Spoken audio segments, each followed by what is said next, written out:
All right, and I'm going to hit the mute all button. So my co-host and our guests, you will need to unmute yourselves when the time comes.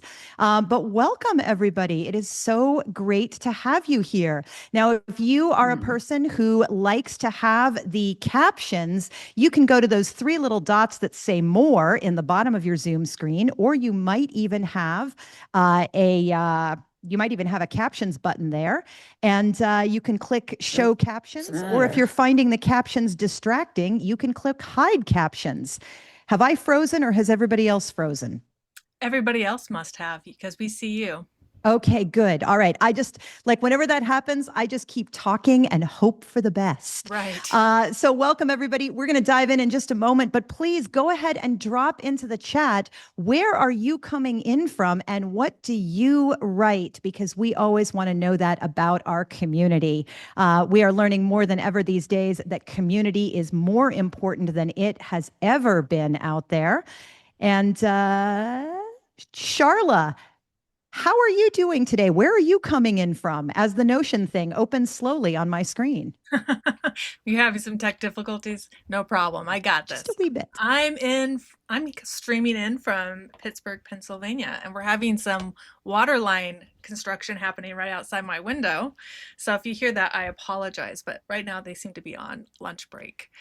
If you want to go ahead and put in the chat where you are coming in from, that'd be great. We'd love to see who's here.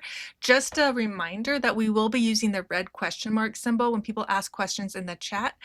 And we ask that nobody else use it because we can't remove it if you put it there and we'll think that we haven't asked it yet. And there's just, a lot happening in the chat. So it'd be great if you just avoid that one. It also does not mean we have a question for you. It just means that, hey, Allison and Sharla, be sure to ask this question on this person's behalf. Okay, so thank you very much for not using that symbol. So welcome everybody. Sorry, go ahead, Sharla. Did you have I was more? going to say how things on your side of the screen, Allison.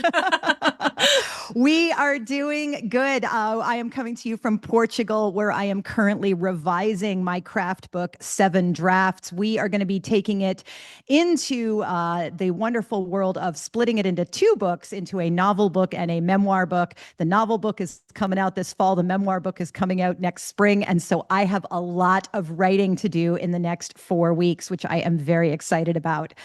So welcome, beautiful writers. More than ever, authors are doing the lion's share of marketing, even when we are traditionally published. But gone are the days of religiously posting to socials and desperately hunting for Goodreads reviews. Our guests today have mixed new practices and unique publicity hooks to get their books in front of the readers who need them. Andromeda, Romano, Joe Piazza, and Stephanie Weaver are going to tell us how their marketing plans have changed in 2026, the ways they're bringing their words to the world, and the surprising tactics they never thought would work. Find out the best new book marketing tricks of the trade and what you already know that is still working or working better than ever. But first, hey, Sharla, what is coming up with Craft Talks webinars? Yes, thank you. Tomorrow is Essay as Activism with Amy Shea, which feels very topical, like how to make your words connect to a greater cultural moment. And Saturday, May 2nd, we have a seminar from Memorists, Write the Heat with Katie Bannon. But I also want to highlight for this audience specifically, a great webinar for building your... Sharla, unmute yourself. You want to highlight. Thank you. Sorry, it did that nudge thing. Yeah, tomorrow. Tomorrow is Essay as Activism with Amy Shea, and Saturday, a seminar for Memorists, which is Write the Heat with Katie Bannon. But I also want to highlight for this audience specifically a great webinar for building your publishing byline, and that's the art of the book review, discovering connection through critique with Brooke Champagne. Still at the early bird price of $20. She is a nonfiction editor, but she says it's applicable to all genres if you're writing a book review. So I'll go ahead and put a link to find those in the chat. I apologize for being on mute. Allison, what do you have coming up? You have a Craft Talks coming up, don't you? I do. I have noticed more and more as I am editing people's work that I am doing an awful lot of cutting and rearranging stuff on the page. And so I am teaching a class called Mind the Gaps, which is about writing less while saying more. I love teaching writing craft. We're going to do some learning, we're going to do some writing, and we're going to do some live editing. I'm also getting ready to close registration for the craft and publishing voyage on the Queen Mary 2. We are coming up to our deadline. So if you are considering joining us on a transatlantic writing conference and cruise with 4 wonderful teachers, including today's guest, Andromeda Romano Lax, now is the time to go for it. Hey, Sharla, let us introduce our guests. And I'm not sure if Joe has made it here yet. So I think maybe go Oh ahead yeah, and Joe's here. Joe is here. Oh, excellent. Yeah. Fantastic. Joe Piazza. Is I'm saying that correctly? Yeah? Oh, good. Is it the national and international best-selling author of The Sicilian Inheritance, Everyone is Lying to You, and many more. 4 of her books have been optioned for film and television. Joe's podcasts have garnered more than 25 million downloads and regularly top podcast charts. An editor, columnist, and travel writer, her work has also appeared in the Wall Street Journal, the New York Times, New York Magazine, and many others. Her next book, The Parisian Heist, comes out this July. Yay. Welcome, Joe. It is fantastic to Hi. have you. So good to be And here. so glad to have you. And then our next guest here today is Andromeda Romano Lax, who started in historical fiction with the Spanish Bow, but has also written memoir and speculative fiction. Now she's in the world of suspense with The Deepest Lake and her latest What Boys Learn. Her novels have been chosen as Indie Next, Barnes & Noble, and Amazon Books of the Month. One has been optioned for TV or film, and her next novel coming up in 2027 is a speculative retelling of Sylvia Plath's life if Sylvia Plath had lived past 30. Welcome, Andromeda. Thank you so much. Happy to have you here. And Stephanie Weaver is a TEDx speaker, coach, and chronic illness advocate who distills complex human experiences into accessible, compelling narratives. Her 5th book and her debut memoir, Bittersweet: How to Heal Yourself When Your Family is Broken, is a heartfelt exploration of healing. Weaver's personal journey as an abuse survivor who reconciled with her parents after years of estrangement informs her work, inspiring others to rewrite their own narratives. Welcome. So happy to have you all here. Welcome. Yay. So you 3 have all been writing for a very long time. You have many books between you in many different genres, which I think is awesome. What did book publicity used to look like, and what does it look like now? Joe, will you kick us off? My gosh, yeah, I would love to. And I'm pretty well poised I'm pretty well poised to answer this question because in addition to being an author, I've been writing books for about 15 years now. I've also been a journalist for 25 years. So I'm on both sides of this on a very regular basis. And I can tell you that the world of book publicity and marketing has been insanely disrupted.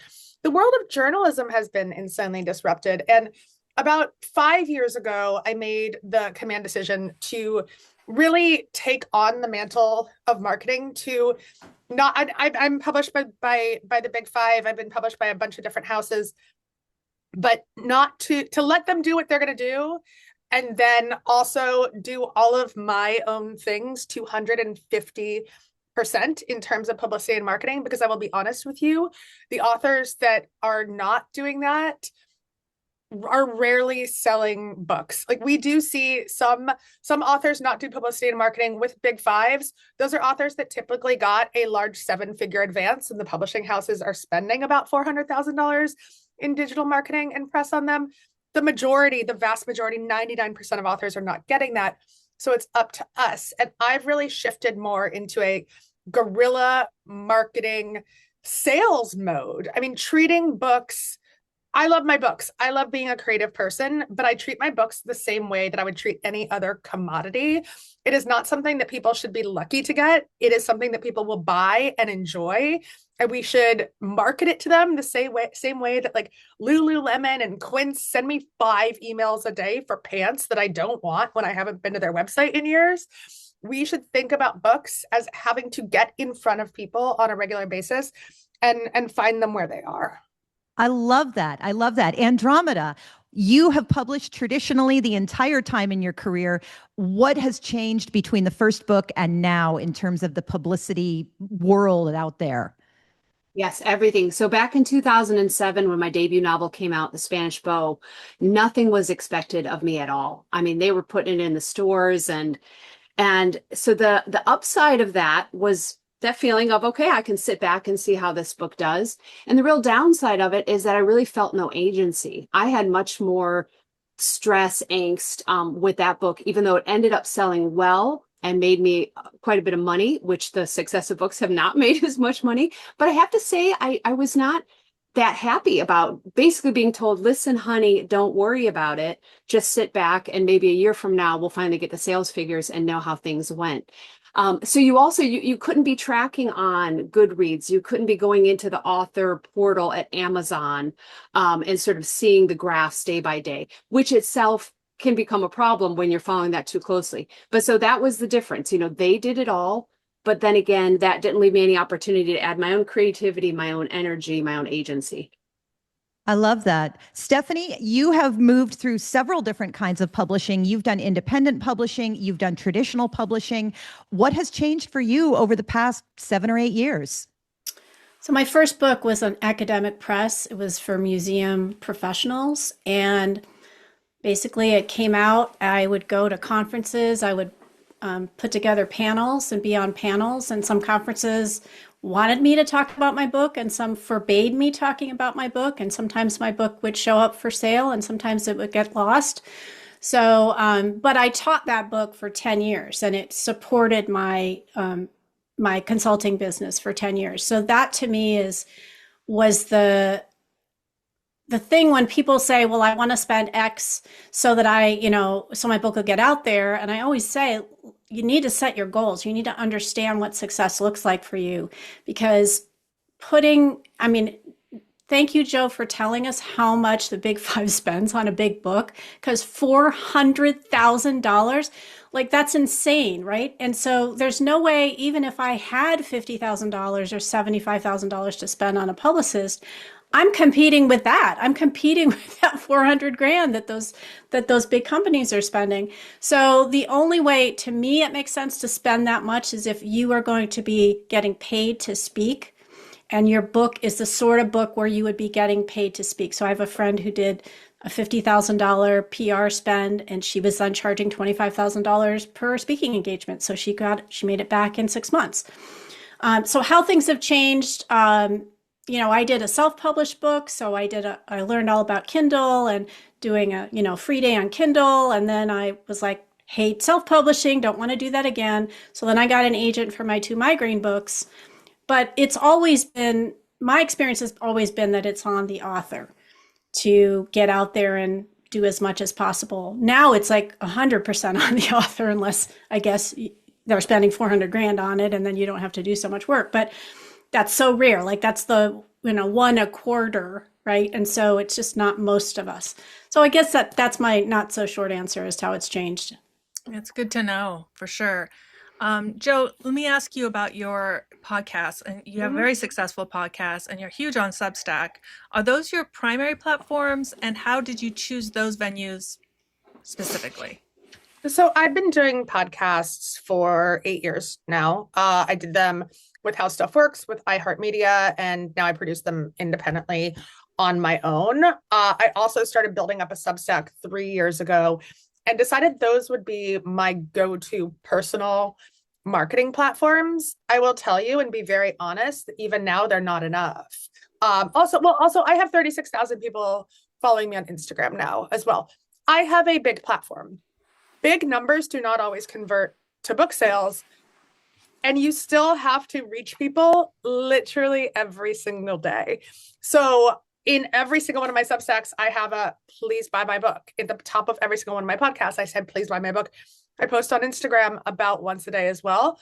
We still probably only see a 5% audience conversion rate. Although I will tell you, over like a long duration, it's much higher. So I dropped the book links in here to ask people to pre-order. I want to hear what the other authors have to say about this, because I think the fact that we have to push pre-orders so hard is one of the worst things about the entire publishing economic industrial complex.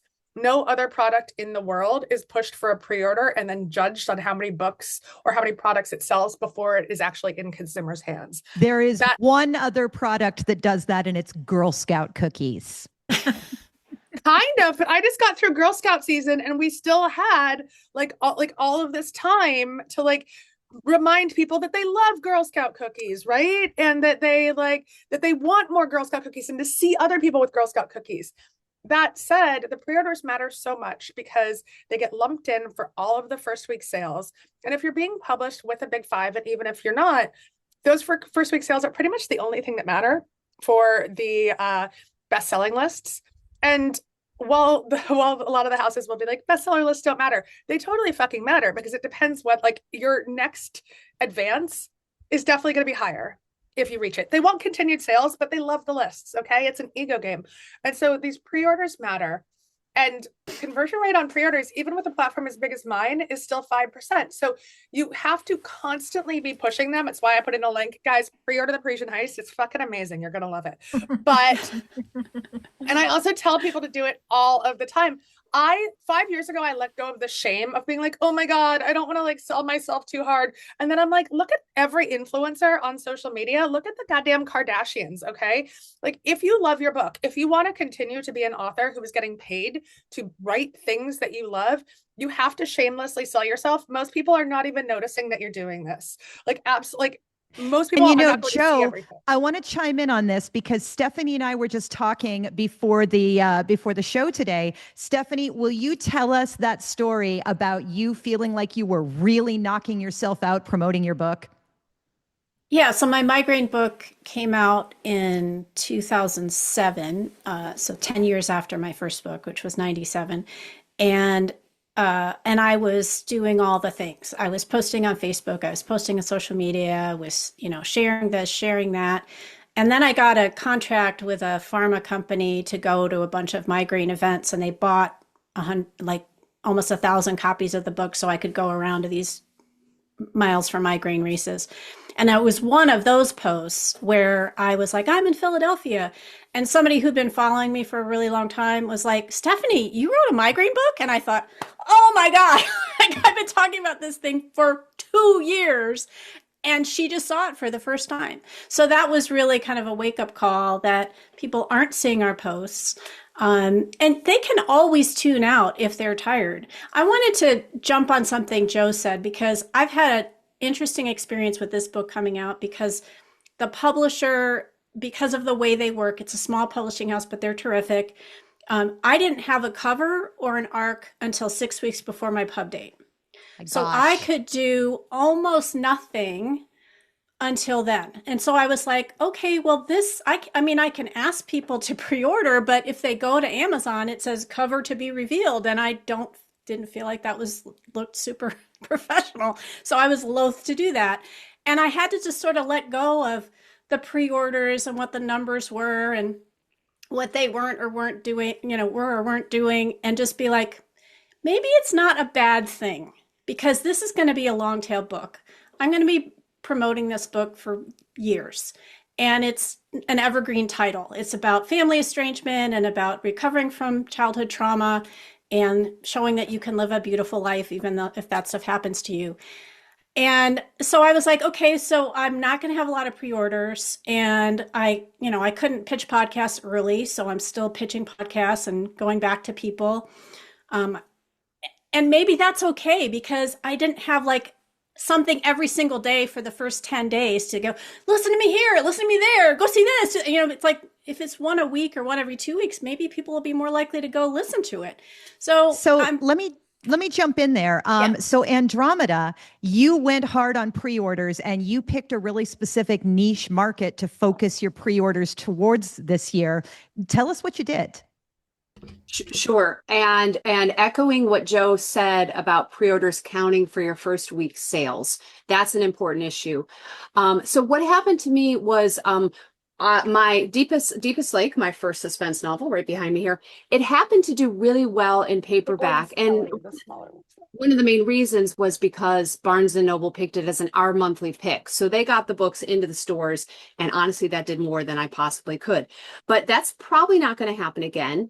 And even as I was starting to see early signs of interest in What Boys Learn, I was finding out that interest was what they would call siloed in this one account. So Barnes & Noble orders great, Amazon fine. But I was worried about not having a lot of traction with independent bookstores. And I kind of looked back at my career and realized that early in the process, I was doing well with indie bookstores. And then at some point I left that in the hands of my publisher, and so I toured for my first book quite a bit, but then not after that, more conferences early on.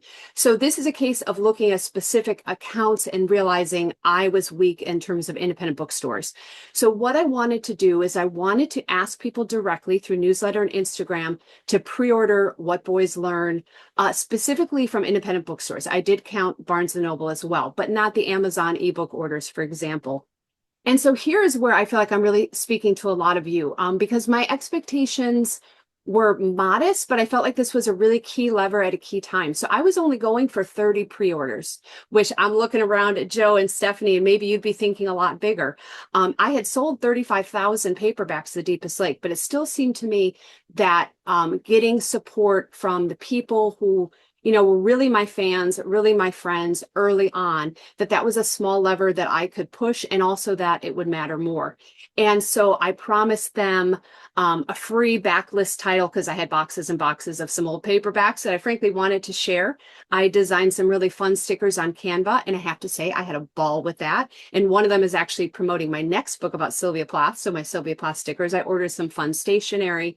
And then I put it on a map. And my idea was I wanted to fill the map with pre-orders that were done at independent bookstores. So as it turns out, I exceeded my goal. I also made some mistakes. For example, I did a 2-week campaign. I would recommend to other people maybe consider 4 to 6 weeks. I did it around Christmas. That's a really hard time to ask people to pre-order something that's not going to show up till later. The holidays are difficult. I probably gave away too much stuff. Maybe you don't have to give away a whole book. Maybe the stickers and a nice note are enough. But among the biggest surprises to me were, number one, I had a great time. It was my best book launch. That day of assembling the packages, even though it took a long time, I actually just felt so good. I felt so connected to each person. And this was friends, readers, and strangers. There are people on my spreadsheet where I'm like, I'm amazed that you pre-ordered this book, and emailed me, filled out a form online, a Google form. So it felt really good. And then a further surprise was that when I finally checked in with my publisher, I kind of thought they were going to sneer or laugh at me, this isn't that many pre-orders. As it turned out, they gave me some sort of insider intel on how few numbers actually do make a difference at different accounts. So even if, as a memoirist, maybe you're like, I'm not going to sell 1 million copies. I might sell 1,000 copies. If you can get 50 pre-orders, that really counts. And same thing for me as a novelist. And then the last thing I'll say is that I was lucky to get a New York Times review, both in the online edition and the print edition a month later. So I can go back at my numbers and look at my pre-order numbers, and then I can compare the little bump I got from the New York Times. And I actually believe I got more pre-orders than I got the bump from the New York Times. So I think we overestimate the power of those, what look like big wins, but are not. And you can't control getting a review in the New York Times or anywhere else. But what you can control is having your own email list, asking people directly, thanking people directly. So I want to ask each of you, because you all have ongoing platforms. We have a couple of comments in the chat about, my friends hate it when I promote. I worry that I'm going to wear people out. I feel really self-promotionally. And Eileen said that she felt like what she was providing to her audience was something that will benefit their lives rather than buy my book right now. So what I want to ask is, how is your platform behavior different when you are actively selling a book versus when you are talking to your audience on an ongoing basis? Joe, will you unmute and kick us off on that?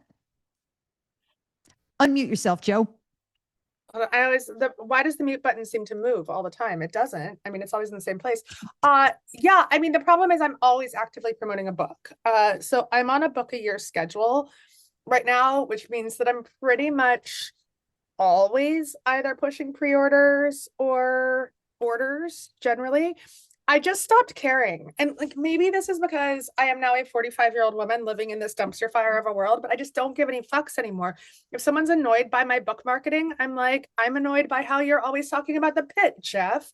I just don't really care if this bothers anyone anymore. It is what I love to do. It is my livelihood. It's how I pay my mortgage. And I don't think authors should feel bad about it. I mean, I lived out in San Francisco for 3 years, and like every tech bro you meet will not stop talking about how his company's a goddamn unicorn.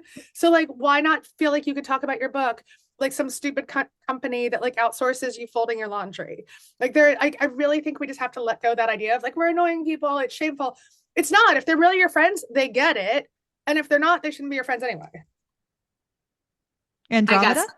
I got something to say. Now, this is a little bit similar to Stephanie's story, but just a couple months ago, I had a good friend who has read my books, is a huge reader, come to my house, stay in my house. I fed her for days. She had no idea I was having a new book coming out about a month later.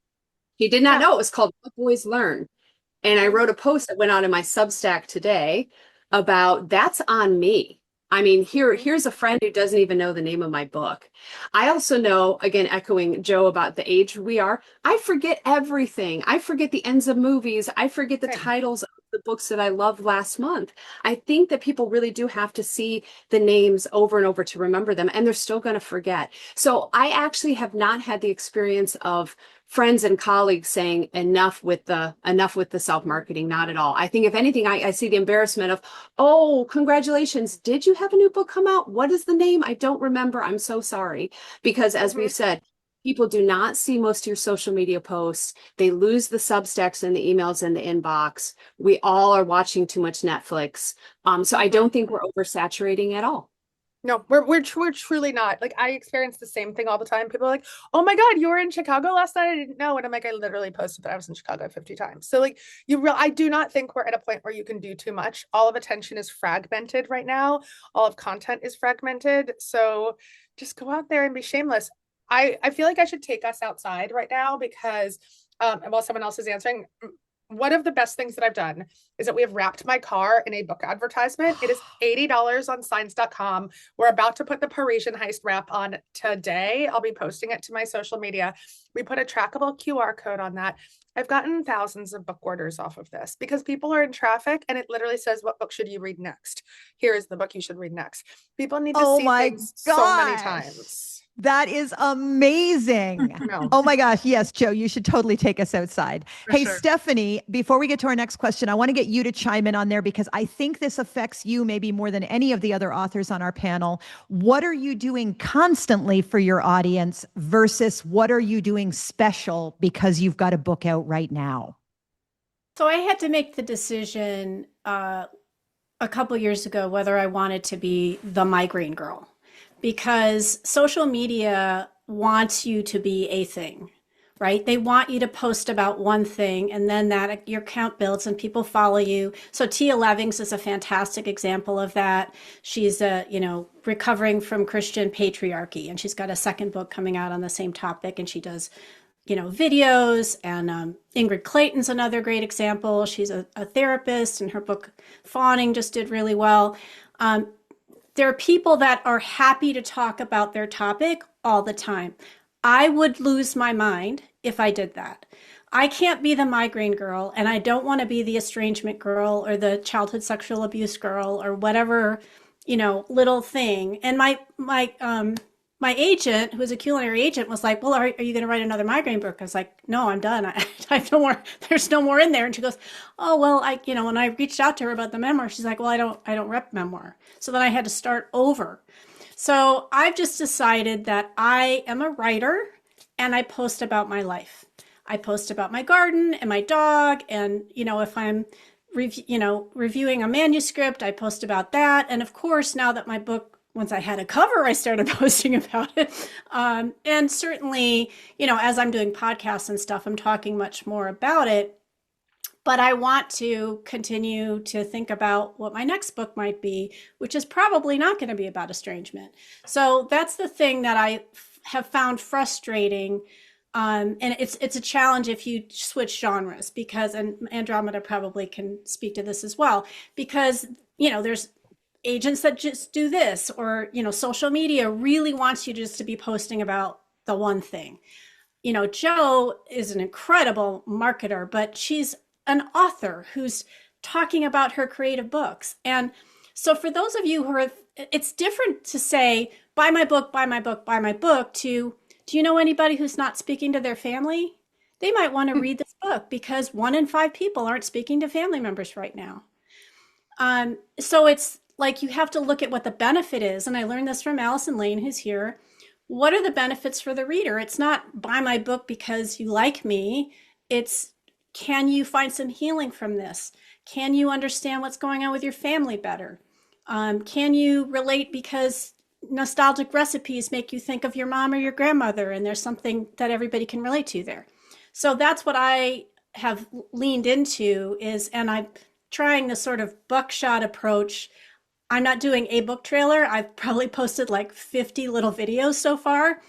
I try different stuff. I did one today where I just took little tiny quotes, sort of like emotional based quotes, like how the book made people feel. And I just put them on top of a picture my friend sent me of her dog with my book. And I'm trying that today. Dogs are great. Dogs are great. I will always stop and look at a dog for sure. I have a question for, since we're talking about social media, Andromeda, what do you're on social media a lot. What do you consider to be your platform, and how did you choose that one in particular? So I'm on Instagram. I don't have a large platform there. I know that Substack is giving me more reads and views. So if I have a 50 or 60% open rate on Substack, that's a lot better than the 5% of people who may see my post, or the 2% of people who may see my post on Instagram. So I'm probably doing Instagram sort of for fun and wasting a lot of my time there.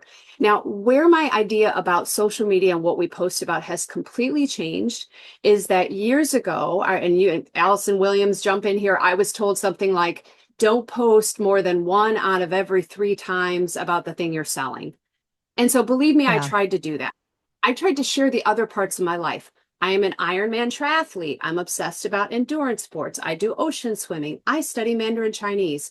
I'm going to tell you, nobody cares. Nobody who follows me. I have tried to develop those areas. Here's all the things I'm into. Anytime I post my Chinese characters, my Chinese learning, nobody cares. When I post a photo of what boys learn or something about a review, a lot more people like it. So that's showing me that people who are following me are actually following me as an author, and they actually want to know about my book. And I shouldn't be embarrassed about that. For the first time, I had an in-person meeting in New York with my publishing house, and I have a medium-sized publishing house. So their sales expectations are quite realistic. They're not expecting me to sell 100,000 books. But they told me for the first time that they really did want me to work on my author newsletter. They asked me to promise at the table, will you put this out once a month? I actually have 3 different Substacks, but their attitude was, hey, we love this other one too, but can you focus on the author newsletter? Can you build that up? Can you make the posts about your book? Because frequently before, sometimes it would be about the book, and sometimes it would be about my coaching or a creative writing topic or an Ironman race. So that's what I heard from my publisher. We actually want you talking about your book. You're not talking about it too much at all. As to what Stephanie was saying about this kind of service-oriented content, I think that works for some books more than others.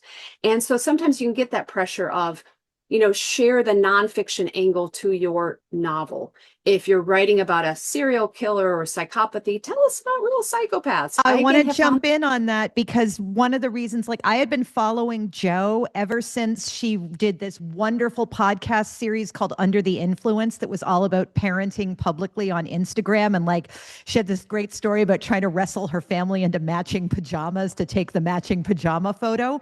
But I picked up Everyone is Lying to You because I'm fascinated by the whole influencer thing. And Jo's book promised me a look at the inside of influencer culture. Jo, you also bring on amazing guests on your podcast. How do you position yourself? What do you talk about all the time? So Under the Influence has evolved. It was originally a narrative podcast about, a deep dive reporting into the world of mom influencers. But now that I've taken it over myself and it has become a major part of my marketing platform, I still do a deep dive into the worlds of influencers, but it's also just a chat show where I talk about, the experience of being a woman, mostly a woman in the world. Although I had Isaac Fitzgerald on today, which was wonderful because he's great. So women and good men is my wheelhouse right now. And really, it's just kind of a fun chat show because podcasts have evolved into chat shows. We're really kind of out of the era of narrative podcasts, sadly, because I love them. And I find that that's what my audience wants, which is a great example of the fact that I've just reinvented my marketing strategies for every book. Same way, and sometimes I reinvent them during the process of selling a particular book, because the algorithm starts changing, people's media attention starts changing.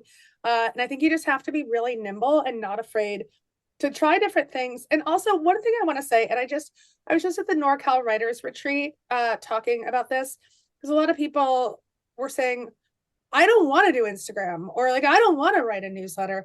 You don't have to. Pick your thing, pick what you like doing and do that. Because if you feel forced to do it, and also growing an Instagram and growing a newsletter is really hard. Like, I've been doing this for 10 years. You're not going to get on tomorrow and all of a sudden post one viral video and have 10,000 followers. It's an uphill climb.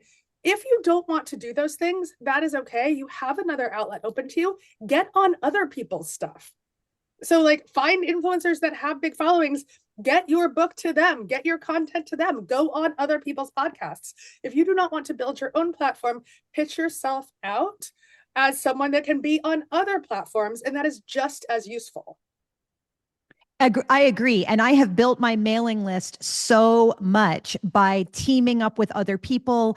Occasionally, so I teach writing and writing craft. And occasionally there are these things called summits where someone will host like a free 4 to 6 day extravaganza where there's a lot of teachers teaching, for 40 minutes a piece. But then we all like jump on each other's mailing lists as well. And that's been wonderful to reach people that I otherwise would not have reached. Like, I think we forget we don't have to build it from scratch. We can affiliate ourselves with the authors we want to be shelved next to, with the people whose work we admire, and start becoming part of that community as well. Sharla. Yep. I got one for Stephanie. Stephanie, you're working with a launch team that's part of your community, sending regular emails. How did you make that plan, and is it working?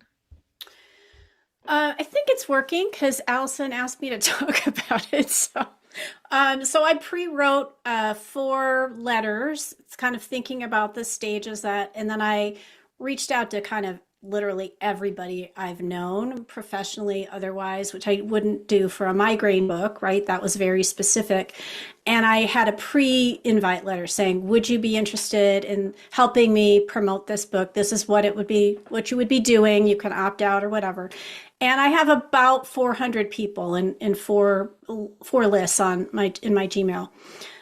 So this week I'm sending out one saying, hey, I really need Amazon reviews, and here's why. And then I explain, this is helping me reach people who need this book, and this is why I didn't give up on this book when I had 179 agents turn it down, and blah, blah, blah. So there's a reason, but I also give very specific, here's the 3 things. Here's the link to click.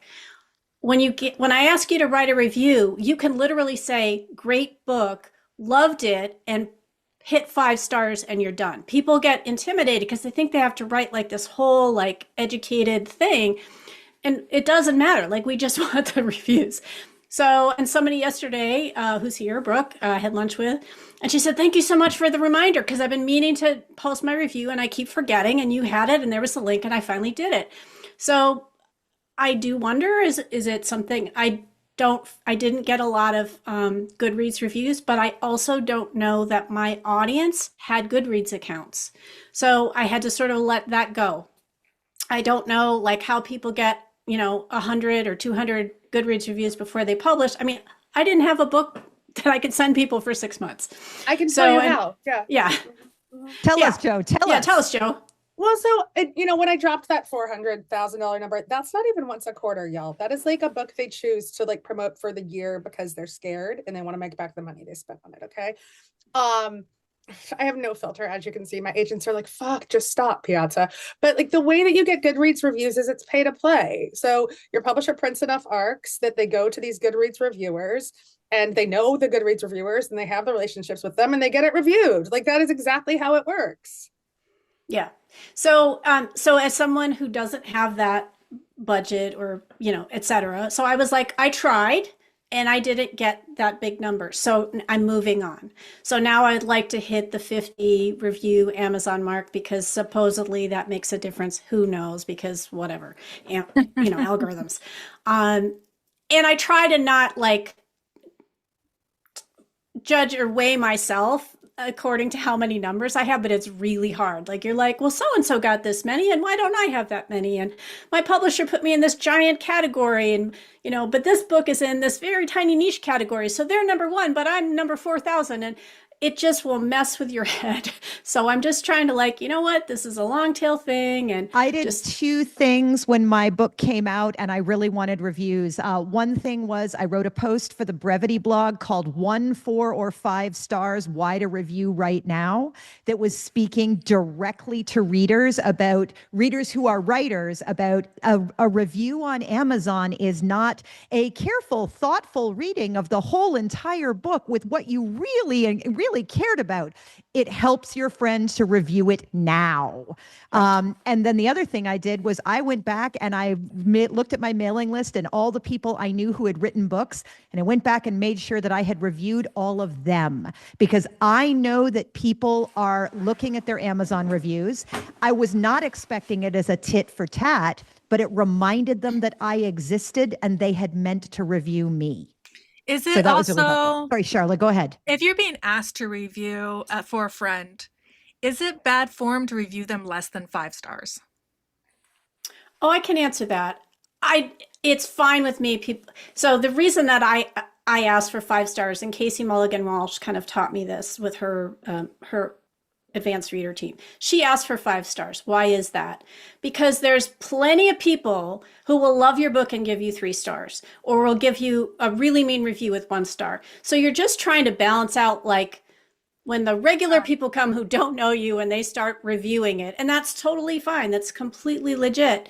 So I asked for 5 stars because, it's important to get those. And so whether Amazon is throttling those, I don't send out a request every day to the 400 people. I space it out, but that's what I decided to do. But I'm not going to be offended. Like some people just have, they're very strict, and I've had people that didn't like my previous books and gave me a 1-star review. And if you feel bad about that, just read a big name author's book that's in your category and look at the 1-star reviews, and you'll feel a lot better because Exactly. Yeah. I also have a comment about that. I mean, I don't review a lot of books generally, because I think that reading is such a subjective thing. And when I read reviews or write reviews, I try to say the things that I did enjoy about it to help readers that will enjoy it find that book.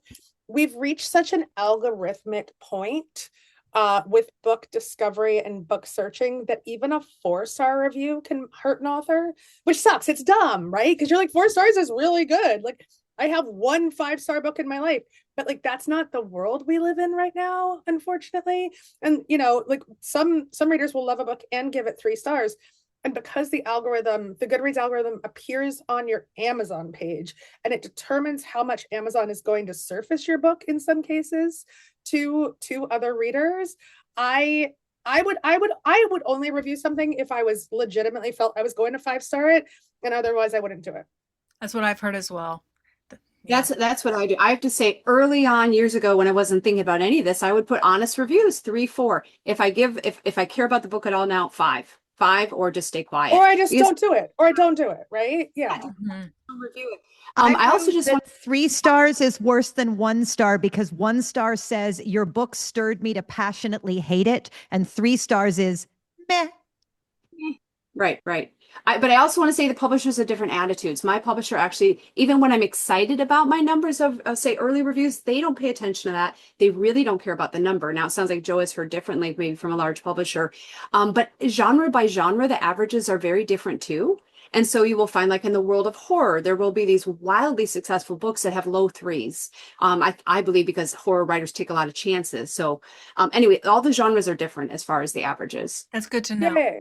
Yeah, it's true. It is true. I don't know. I found that like publishers, I think my publishers actually probably care about, rankings and reviews less, as long as you're selling books. But I think they say they don't care about a lot of things that they actually do care about, to be honest. So we have a bunch of questions in the chat. We'd like to get to at least some of these questions in the chat. One of our common questions, we get this almost every episode. People want to know, how do you make the time? How do you balance your writing time and your promotion time? How do you squeeze promotion time in if you don't have a whole lot of time? And this is also where, like, as a public service announcement, I want to say that writers are the only profession of people I have ever met, except maybe visual artists, who believe that creating something beautiful is enough and the world should magically discover them and they all decide they want to buy your book and you shouldn't have to put in any effort at all. And I know that that's not really what people think, but when we talk a lot about, well, I don't have enough time, I can't do this, I can't do that, that's great. You have a nice writing hobby. That's okay. Not everybody has to sell books. Just like there are actors who do community theater. There are singers who do their local choir. There are lots of writers who write for their friends and family only, and that's totally cool. But if you want to be published and you want people who are strangers to read you, you got to do something. So what can you do? What can you do that takes the least amount of time or that feeds your writing? How do you fit it all in? Yeah, I mean, for me, this is one of many full-time jobs at this point, but I mean, it's a major part of my income and a full-time job. And so I treat it like that. I have full-time childcare. I have 3 kids under the age of 8. And so it is the first thing that I do every day, the creative writing aspect. And then I do the admin, the publicity, and the marketing, usually in the afternoons. And I would say it's a 50-50 split. It's 50% writing and then 50% marketing and publicity. Andromeda? I would say it's like sports periodization. You can have a period where you're very busy with your promotion. Maybe that's 3 to 6 months before your book comes out, 3 months after, and just realize then you will need to recharge. You may want to spend less time on promo. I think it's okay to have times when you're talking more about your book and then pull back. But I also really want to talk about having your promo or whatever you're doing do double duty. So we've already said don't do the stuff that you hate. Just forget about that. But if you can find something that serves multiple purposes. So for example, I saw in the chat someone saying, my book is coming out in a year. What can I do now? Well, 6 months from now, people may be pushing you to do companion essays or to send in freelance articles or things like that to publicize your book. If you have a newsletter or Instagram, you can be sort of developing little ideas now, researching them. I have a book coming out in more than a year, the Sylvia Plath book. I've already written it, but I'm planning on doing a podcast, so I'm still doing research. As I'm finding out even more interesting things, that will start flowing into my newsletter. So these are all things I'm fascinated with and that are going to generate content in multiple places. Stephanie, where do you make the time? Well, right now my coaching work is not busy, so I'm putting most of my time into book promo, which looks like a lot of different things. I just wrote a pitched piece about what the new Malcolm in the Middle show says about family estrangement. I don't know if I'm going to place it, but I pitched to a bunch of outlets. I'm going to repitch all the podcasts I haven't heard from because I don't know if people are answering emails anymore or they're just getting so much AI slop. Maybe, Joe, you can respond. Like, if you get a pitch, do you actually see it? Do you know it's a human person? Because I get so much AI slop now that I'm deleting 90% of things. And it's bad. It's hard. It really is. Yeah. So I don't know, so I'm just like, any given day, I will be doing something. And that might look like working on a piece. It might look like posting, I made, in the run up to my book, I had almost a year. So I was like making little videos and setting them on my desktop so that then I could go in and title them and, and just try stuff out. So lots of stuff I did in advance. I pre-wrote all my podcast pitches. When I would listen to a podcast, I would pre-write the letter and set it in the folder so that when I came back to it 9 months later, I'd be like, oh yeah, that's what that podcast was about. And this is the angle I'm going for. And I think a lot of it really is a combination of batching and slow and steady as you go. So when I was querying, I started making the list of agents while I was writing my book. When I was leading up to publication, I started making the list of podcasts I wanted to be on. And then now I take a couple hours a week and I write 3 or 4 essays and schedule them for Substack and schedule them for the Brevity blog and schedule them for Jane Friedman. And then the time that I'm actually like active on social media, I am a toilet Instagrammer. I just am. You know, it's time. I'm there. I might as well take that 5 minutes and say some nice things to some people and feel positively about them. I'm really glad that you clarify what you meant by toilet Instagrammer, because that could be a lot of different things, y'all. that could be so many things. There's an influencer for everything. So I'm like, go for it, Allison. Say it proud and loud. So we do have a question about for the people that are lucky enough to be published and have a book that they're out in the world with, just exhaustion from the whole marketing. Like, how do you keep your own interest in marketing after a book is alive in the world? And how do you keep other people interested? Do you have a plan or a rhythm to how you keep the interest going? Anyone? You can start, Joe, since you're on mute. Oh, Stephanie, go ahead. Yeah, so there's a very You just muted yourself, Stephanie. It's a very real thing to feel depressed when your book comes out. I went into a deep depression after my migraine cookbook came out, and it didn't do very well. And I had to take a time off of 6 months off of social media. I just was like over all of it. So I knew it was coming, and this is a super personal book. So I kind of knew that was going to happen. And I'm okay with stuff kind of dripping out because, like I said earlier, I'd rather have a podcast come out every 2 weeks so I can actually do a good job promoting that particular podcast instead of having something every single day for 2 weeks and people are sick of me and then I don't really promote any of it very well. So I like to, but what Andromeda said, I like to have things do double duty. If I make a little video, I post that thing everywhere. And if it does well, I'm going to maybe come back around with it and slightly change the titles and put a different song on it and try it again in a couple months. So I'm a big believer in reusing content, whatever that looks like. I hate scheduling content. I've done it. I've tried it. I get excited about it. And then I'm like, fuck this. I hate this so much. So I am a spur of the moment person. I'm on Threads way too much. I post to Instagram once a day-ish. But I'm interacting with people a lot. And I think part of what I wanted to say about this was my approach to marketing is relationships. My migraine books, I made relationships with organizations that had giant mailing lists, and then they were willing to feature me in their mailing list, or they put out a recipe or whatever it was. They'd have me do a podcast or a interview for them. Same with other authors, same with podcasters.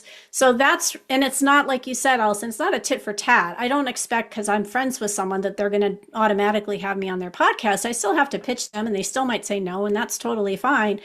But I do really believe in the whole being a good literary citizen. And I hope that I've gained enough support because I've been a good literary citizen for the last 10 years that people are like, I do want to help Stephanie. And I saw a couple of people, I will go on Amazon, even though I hate it, and write you a review today, Stephanie. And thank you, Louise. I appreciate that.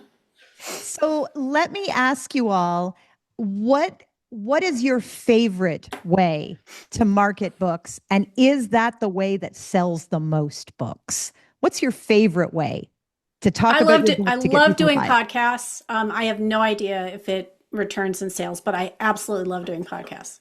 Andromeda? I love doing something that is an experiment that is going to teach me something new. I think we're all multi-lane authors here. So I feel like each time, if you're thinking about your lifetime as a writer, it's not all about even just this one book or this 1 year. If you think, this year I really want to learn about author newsletters. Another year, maybe I want to learn about podcasts. I've, with every book, had the feeling of I missed the boat with something. And it's like, next time around, it's okay. I'm going to try again with this sort of thing. But so for me, if I frame it as an experiment where I'm learning, there is no failure. I love that. I love that. And I got to say, too, I was really happy that in the 6 years during which I kept thinking I should get on TikTok, TikTok then became irrelevant and I didn't have to get on TikTok. Joe, what's your favorite way to market, and does it actually sell books? hate TikTok so much. I really hate it. I mean, one of my favorite ways is I always carry the book around with me. Hi guys, look how pretty she is. Honestly, seriously, get the orders in for this right now. You're gonna love it. Or pre-ordering it is like the best kind of girl math ever because when it comes, it's free. So, I mean, I literally do that. Like I carry a book around with me all the time. If I see someone reading, I'm like, oh my gosh, you're gonna love this. And here is why. Like I like trying these really guerrilla kinds of things. I also like doing podcasts. I do think that the right podcasts have the most bang for your buck in terms of conversion. I'll tell you, Instagram conversion is not that great. I know a lot of people who have nearly 1 million Instagram followers came out with books in the past couple of years, sold 3,000 copies, which can also be a lot of copies, but not if your publisher is expecting your 1 million followers to convert. I enjoy being with people in real life. I like we have a mobile bookstore called The Bookcase where we pop up in bars. We have a vintage camping trailer, so we pop up at different places. And I'd like to talk about books with like real people in real life, and that's my favorite part of this. I love that. And that was kind of my motivation, my plan for all of 2026 is more community, more live events, more things where people can drop in and say hello, even on Zoom, more drop-in things. I want to be connected to real, actual people. And I actually enjoy the social media that I do, but I'd like to also put names to faces. You know, I went to AWP conference because it was a nice opportunity to put names to faces. And that's what I really love the most. So in just a moment, we are going to ask each of you for your top tip for what writers can do today to market their books, to get them more into the world. Sharla, remind us what is coming up next on Craft Talks. Yeah, we have a webinar with Amy Shea, Essay to Activism, How to Bear Witness. That's happening tomorrow. And I also have a seminar on May 2nd. It's Write 1,000 Words in 3 hours. It's a generative seminar. It's called Write the Heat with Katie Bannon. And that is happening again May 2nd. And I'll put links for that in the chat. Awesome.